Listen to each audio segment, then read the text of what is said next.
Welcome back صبح سویرے پاکستان آپ دیکھ رہے ہیں. اور حمزہ اگر میں آپ سے یہ سوال کروں کہ کیا آپ کو کبھی آپ کا کوئی موبائل فون کوئی چیز صحیح کام نہ کری, ٹیکنالوجی سے ریلیٹڈ جو چیزیں, غصہ آیا؟ ہمیشہ. کوئی ایک دفعہ ہوتا ہے نا کہ نہیں آیا, ایک مرتبہ بھی ایسا نہیں ہو کہ غصہ نہیں آیا. یار یہ کیا ہے, بندہ ایسے نا ہو جاتا ہے کہ اب میرے ساتھ ہو کیا رہی ہے. اچھا, اور ویسے تو اسے وہ کہتے ہیں نا لا آف اٹریکشن, کہ بعض اوقات اس وقت آپ کے ساتھ کچھ نہ کچھ غلط ہوتا ہے جب بالکل آپ بالکل پھنسے ہوئے ہوتے ہیں اور آپ افورڈ نہیں کر سکتے کہ اس ٹائم پہ فون بند ہو جائے, اینڈ اس ٹائم پہ بیٹری کی انڈیکیشن آتی ہے اور فون جو ہے وہ آپ کو بتاتا ہے کہ آپ کے پاس بیٹری نہیں ہے, یا آپ کا جو ہے اچانک کوئی نہ کوئی ٹیکنیکل ایرر ہو گیا. سو کمپیوٹر کمپنی ڈیل ٹیکنالوجیز نے نیورو سائنسز فرم کے ساتھ شراکت کرتے ہوئے ایک تجربہ کیا ہے, اور اس میں لوگوں کو ٹیکنالوجی سے متعلق برے تجربات سے گزارا گیا ہے. پھر ان کے رد عمل کا اندازہ لگانے کے لیے ان کے برین ویوز کو دیکھا گیا.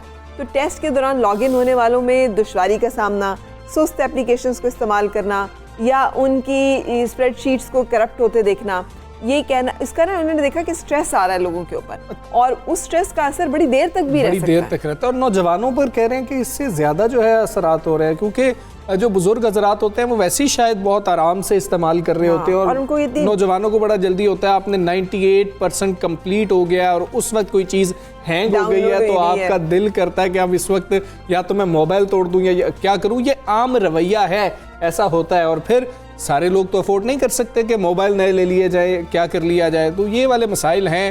کمپیوٹر پہ بھی ہمیشہ ایسے رہا ہے, لیپ ٹاپ پہ بھی ایسے رہا ہے, آپ کا نیٹ جو ہے وہ جو ہے کنیکٹ نہیں ہو رہا, انٹرنیٹ سلو ہو گیا ہے, یہ بہت بڑا مسئلہ ہے. اور یہ جو سٹریس ہے نا, یہ سٹریس ظاہر ہے سٹریس ہوتا ہے, وہ کسی بھی قسم کا ہو. اگر آپ نے اس سٹریس کو فیل کیا ہو تو آپ کو لگتا ہے اس ایک لمحے میں سب کوئی چیز آپ کو ویلیوبل نہیں لگ رہی ہوتی. آپ کو لگتا ہے بس یہ کام نہیں ہو رہا, یہ کام نہیں ہو رہا تو بس کچھ بھی نہیں ہو رہا. سو یہ جو ایک احساس ہے, ایک تجربہ ہے جس سے ہم سب گزرتے ہیں. اس حوالے سے ہم بات چیت کریں گے ماہر نفسیات ڈاکٹر نوشابہ منان سے. ڈاکٹر نوشابہ منان, السلام علیکم, تھینک یو ویری مچ. فرمائیے گا, یہ جو تحقیق ہم نے شیئر کی ہے کہ ٹیکنالوجی سست یا خراب ذہنی تناؤ میں اضافہ کرتی ہے, آپ کے خیال میں یہ جو ڈیوائسز ہیں آپ پھر کیا کریں؟ ہر بندہ تو افورڈ نہیں کر سکتا کہ جو ڈیوائس خراب ہو فوراً اس کو ڈسکارڈ کر دیں, نہیں لے لیں. جی بسم اللہ الرحمن, شکریہ فرار آپ کا مدعو کرنے کا. بالکل آپ سے متفق ہیں بات سے. یہ تو ابھی آپ دیکھیں کہ ہر دور کے نئے تقاضے ہوتے ہیں. ہم سوسائٹی جیسے ہم کہتے ہیں گلوبلائزڈ ہے, ہم چیزوں کے جہاں بہت زیادہ فوائد ہیں ٹیکنالوجی کے, وہاں بالکل نقصانات بھی ہیں. آپ ابھی جیسے ذکر کر رہے تھے, ہم گوگل جو ڈیسٹنی کہیں بھی لگائیں گوگل پہ لگا دیں, اگر تھوڑا سا بھی غلط آپ نے راستہ لے لیا ہے تو آپ کو پہنچنے میں دیر ہو سکتی ہے. پھر ان ڈیوائسز کے بہت زیادہ نقصانات آپ اس طرح بھی دیکھیں کہ جیسے ہیک ہو گئی ہے, جیسے ڈیٹا ڈیلیٹ ہو گیا, ایٹ ٹائمز آپ نے سارا کام کر لیا تو اس میں ڈیٹا. اور سب سے زیادہ جو چیز میں نے دیکھی ایجوکیشن میں, آپ یہ دیکھیں کہ ہمارے ہاں جب اسپیشلی ان دنوں میں سارا آن لائن جس وقت بچے گئے, تو بچوں میں خاص کر میں ذکر کرنا پسند کروں گی کہ بچوں میں بہت زیادہ فرسٹریشن آ رہی تھی, بہت زیادہ ان کے اندر جو اسٹریس لیول ان کا بڑھ رہا تھا, کیونکہ اب وہ اس سے یوز ٹو نہیں تھے کمیونیکیشن کے, آن لائن اسٹڈی کے. یونیورسٹیز کے پاس وہ پورٹل نہیں تھے, آپ کہہ لیں وہ سافٹ ویئرز نہیں تھے جو کہ انٹرنیشنلی ابھی یوز ہو رہے ہیں, جن کے ساتھ بچے جو ہے وہ اساتذہ اکرام کے ساتھ اس طرح انٹریکشن کر سکتے. تو ان کے لیے اساتذہ اکرام کے لیے بھی اسٹریس لیول تھا, ٹریننگ ہی نہیں تھی ان کی آن لائن اسٹڈنگ کی, اور بچوں کے لیے خاص کر اس کے ہمارے پاس بہت زیادہ. اور دیکھیں یہ جو فرسٹریشن ہے نا, یاد رکھیں اس کا صرف نقصان اس شخص کو نہیں ہوتا, وہ ٹارگٹ آف فرسٹریشن یہ انرجی ہے, غصہ ہے, اگریسو بیہیویئر ہو جاتا ہے, اور یہ آگے ٹرانسفر ہوتا ہے. جیسے بچہ آگے وہ ٹرانسفر کرتا ہے, کہیں نہیں نکلتا تو بچے وہ فرسٹریشن خود پر نکالتے ہیں. بڑوں کے اندر اگر آپ دفاتر میں دیکھیں تو اس کے اندر بھی جیسے دفتروں کے اندر بھی آپ دیکھیں کہ جو ہمارے ہاں سسٹم ہے, ایٹ ٹائمز اگر اچھا لیپ ٹاپ نہیں ہے یا اچھا سافٹ ویئر نہیں ہے تو ان کے لیے بھی بڑے مسائل ہوتے ہیں, فرسٹریٹڈ ہوتے ہیں. تو اس کو پوائنٹ آؤٹ کرنا یا آئیڈینٹیفائی کرنا کہ آپ اپ گریڈ کریں. اچھا پھر سپوز آپ نے کوئی کام کر لیا تو فوراً آپ کا لیپ ٹاپ یا موبائل آپ کو اپ گریڈنگ مانگنے شروع کر دیتا ہے, آپ کا کام ادھر. ایپ آپ کو اگر کر رہے ہیں تو ایپ کو سافٹ ویئر اپڈیٹ مانگ. اس قسم کے جو معاملات ہیں, بجلی چلی گئی تو سب سے زیادہ مسئلہ جو ہوتا ہے میرے خیال میں پورا بالکل لوگ شٹ ڈاؤن ہو جاتے ہیں کہ اب بجلی چلی گئی تو کمیونیکیشن ہی رک گئی, تعلیم رک گئی, کام رک گئے. تو یہ چیزیں ہیں کہ یہ پیدا فرسٹریشن کرتی ہیں. اس کے لیے بالکل صحیح, جیسے ہم ابھی ڈسکس کر رہے تھے, کچھ لوگ زیادہ ریئیکٹ کرتے ہیں, کچھ لوگ زیادہ ہی ریئیکٹ کرتے ہیں, کچھ لوگ زیادہ ہی افیکٹ ہوتے ہیں. میچ ہار جائے تو حمزہ بھی اتنے ہی اپسیٹ ہوتے ہیں جتنے کوئی اور, کچھ لوگ اپنی ٹیلی ویژن اسکرین توڑ دیتے ہیں. تو وہ فرق کیا ہوتا ہے ان دونوں میں, ان کے مینجمنٹ میں کہ حمزہ فرح آج حمزہ ٹارگٹ ہے فرح کا. حمزہ از اے فین, تو میں کہہ رہی ہوں بہت سارے فینس ٹی وی اسکرین توڑ دیتے ہیں. جی ڈاکٹر صاحبہ بتا دیجئے فرح کی بات کا جواب دیں. واقعی دل کرتا ہے میرا بھی کہ میں ٹی وی توڑ دوں, لیکن میں توڑتا نہیں ہوں, کچھ لوگ توڑ بھی دیتے ہیں. تو ایسا کیوں ہو رہا ہوتا ہے, کچھ لوگ زیادہ کیوں ریئیکٹ کرتے ہیں؟ دیکھیں اس کا جو تعلق ہے نا حمزہ, وہ صرف جو ہے ڈیوائسز یا انٹرنیٹ سے نہیں ہے یا کمپیوٹر سے نہیں ہے, یہ اور بھی معاملات ہیں. بعض اوقات جو کچھ لوگوں میں جو ہے وہ صبر کا جو دامن آپ کہتے ہیں نا, کہ ان کو جو سٹریس مینجمنٹ کو کنٹرول کرنا, کہ سٹریسفل دیکھیں ایموشنل یاد رکھیں, جو میں بار بار ذکر کروں گی, ایموشنل انٹیلیجنس کے اوپر پوری دنیا میں کام کر رہے ہیں. ہم اس وقت بات کریں آرٹیفیشل انٹیلیجنس کی, اگر یہ دونوں ساتھ مل جائیں, لائک آرٹیفیشل انٹیلیجنس اور ایموشنل انٹیلیجنس, تو کیا ہی بات ہے. تو ایموشنلی وہ لوگ زیادہ اسٹرانگ ہوتے ہیں جو اپنی ایسی سچویشن اگر ہو تو خود کو کیسے کنٹرول کرتے ہیں, اور وہی لوگ کنٹرول کرتے ہیں جو اپنی انسان ہونے کی حد سمجھتے ہیں. ان کو پتا ہے کہ انسانیت ہمیں ایک حد تک ہم جا سکتے ہیں, زیادہ ہماری لیمیٹیشنز, کچھ چیزیں ہمارے کنٹرول میں نہیں ہیں, اور اس کے اوپر پھر ہمیں اس وقت جو ہے وہ توقف کر لینا چاہیے, اس کو ایکسیپٹ کر لینا چاہیے. ایکسیپٹنس, چینج جو ہے وہ کبھی بھی کانسٹنٹ نہیں ہوتا. فلیکسیبلٹی شخصیت کے اندر جن لوگوں کی ہوتی ہے, وہ میرے خیال میں اڈیپٹیبلٹی جس کو آپ کہتے ہیں, وہ فورن سچویشن کے اندر اپنے آپ کو جو ہے اس کے اندر فکس کر لیتے ہیں. ڈاکٹر صاحب یہ کہہ دیجئے گا یہاں پر, یہ بتا دیجئے گا ہمیں کہ نوجوانوں کے حوالے سے آیا اور بچوں کے حوالے سے کہ وہ زیادہ اتاولے ہو جاتے ہیں جب ایسا معاملہ ہو رہا ہوتا ہے. کیا اب ہمیں ٹیکنالوجی کے ساتھ جینا سیکھ نہیں لینا چاہیے؟ کیا ہم ابھی تک سیکھ ہی نہیں سکے ہیں کہ اس ٹیکنالوجی کے ساتھ ہم نے کیسے جینا ہے؟ چیزیں ہینگ ہوتی رہیں گی, یہ سب کچھ ہوتا رہے گا. آپ ایک ایپ ڈاؤن لوڈ کریں گے, وہ آپ سے ایسی پرائیویسی مانگے گا کہ آپ کی فوٹوز تک جانا ہے, آپ وہ ڈاؤن لوڈڈ ایپ جو ہے ڈیلیٹ کرتے ہوئے غصہ کر رہے ہوں گے. کیا ہمیں اب یہ بھی ایتھکس آنے چاہیے کہ ہم نے ٹیکنالوجی کے ساتھ کیسے زندہ رہنا ہے؟ بالکل. دیکھیں ابھی اگر آپ نئے دور کے تقاضوں میں جا رہے ہیں تو اس کے لیے پھر آپ کی تربیت ہونا میرے خیال میں ہم سب کی بہت ہی زیادہ ضروری ہے. آپ کے ملک کے اندر شاید باقی چیزیں مہنگی ہیں, لیکن انٹرنیٹ, وائی فائی بالکل فری ہے. میں بعض اوقات کہتی ہوں اچھا نہیں لگتا لوگوں کو, میں کہتی ہوں یہ 5th جنریشن وار ہے. ہمیں بہت زیادہ چیزوں کا ایکسپوجر بہت زیادہ مل گیا ہے, اور ہمیں ابھی تک اس کی ٹریننگ نہیں تھی کہ کیسے اس کو کنٹرول کرنا ہے. آپ کے پاس مثال, ابھی ہم نے پہلے بھی ایک شو کیا تھا PUBG کو لے کر, شو بچوں کے اندر وائلنس کی جو موویز ہے, یہ جو گیمز ہیں, جو ایپس ہیں, انہوں نے کیا بچوں میں سیلف ہارم, کیونکہ بچے کے لیے ٹارگٹ آف فرسٹریشن کس پہ نکالے گا؟ غصہ تو کمزور پہ نکلتا ہے. جب کوئی اس کو نہیں ملتا تو وہ اپنی جان کے در پہ ہو جاتا ہے. اسی طرح یہ جو واٹس ایپ ہے یا جو یہ فیس بک ہے, دیکھیں پرائیویسی, جس وقت آپ اپنا جی میل آپ نے اگر اپنے اینڈرائڈ پہ یا آئی فون پہ ڈال دیا تو اس کا مطلب ہے کہ آپ, یہ تو پہلے ہی انڈرسٹوڈ تھا, یہ ہمارے لوگوں کو پتہ ہونا چاہیے کہ آپ کی پرائیویسی تو رہی نہیں, آپ کی لوکیشن, آپ کا ڈیٹا, آپ کی انفارمیشن تو آلریڈی جا رہی ہے. تو لوگوں نے اس کو خامخواہ بھی بہت زیادہ ہائپ دے دی کہ واٹس ایپ اور فیس بک, بھائی سب کچھ تو پہلے ہی جو تھا وہ تو, مگر یہ ہے کہ یہ ان لوگوں کے لیے زیادہ ہونا چاہیے میرے خیال میں جن کے پاس کچھ پانے کے لیے زیادہ ہے یا کچھ دکھانے کے لیے. میرے خیال میں زیادہ لوگوں کو, عام لوگوں کو پریشان ہونے کی ضرورت نہیں ہے. ویسے بھی جو ہے نا حد رکھیں, ہر چیز کو پوسٹ کر لینا, آپ کیا کھا رہے ہیں. مجھے بہت دکھ ہوتا ہے جب میں دیکھتی ہوں لوگ ابھی ادھر بیٹھے ہیں کھا رہے ہیں اور وہ پوسٹ کر دیے. اپنی جو پرائیویسی, دیکھیں پرائیویٹ لائف اور آپ کی دوسری لائف کو کبھی بھی جو ہے, پہلے وقتوں میں وہ بی جمالوں کا جو کردار ہم نے ایک شو کیا تھا, تو یہ ہم نے بی جمالوں اب گھر اپنے ہاتھوں میں اٹھائی ہوئی ہے, جس کو ہم خود پوسٹ کرتے ہیں, لوگوں کی دیکھتے ہیں کہ وہ کیا کر رہے ہیں, کھڑکیاں کھولتے ہیں, اپنی لوگوں کو دکھاتے ہیں. تو یہ چیز نہیں ہے. پلیز اپنے قریب کے لوگوں کے اوپر ٹائم دیں, اور فزیکل آپ کے لیے جو ان کے لیے موجود ہونا ضروری ہے, نہ کہ یہ جو ہم نے نقلی ایموشنز بنا لی ہیں. ڈاکٹر صاحب ڈیوائس خراب ہو گئی, ڈیوائس ہینگ ہو گئی, خراب ہو گئی, اب ہمیں انتظار کرنا پڑ رہا ہے, تو صرف صبر کریں یا کوئی اور چیز ہے, کوئی اور ٹیکنیک ہے جس سے اس سے بچا جا سکتا ہے؟